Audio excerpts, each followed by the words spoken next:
Suzanne Somers may have died 2 years ago, but her husband of 55 years says he has a unique plan to keep her memory alive.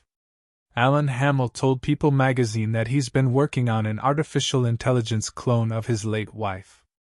Somers died in 2023 at the age of 76 after having survived an aggressive form of breast cancer for 23 years.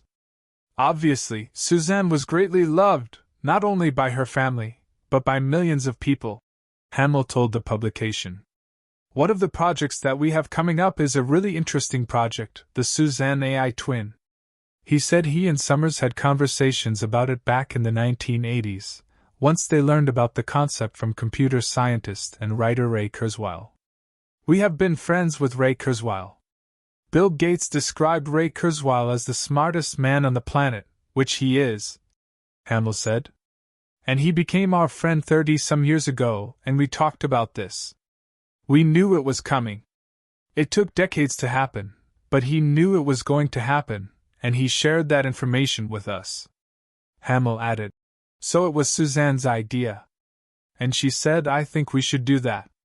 She said, I think it'll be very interesting and will provide a service to my fans and to people who have been reading my books who really want and need information about their health. He said. She said, let's do it. So that's the reason we did it. And so I love being able to fulfill her wish. The AI clone, which he shared a demonstration of earlier this year at a conference, was trained using all of Suzanne's 27 books and a lot of interviews that she has done, hundreds of interviews, so that she's really ready to be able to be asked any question at all and be able to answer it, because the answer will be within her. It was Suzanne, Hamel said. And I asked her a few questions and she answered them, and it blew me and everybody else away. When you look at the finished one next to the real Suzanne, you can't tell the difference. One of his main concerns was that their family wouldn't like the idea, but Hamel now says they are fully on board.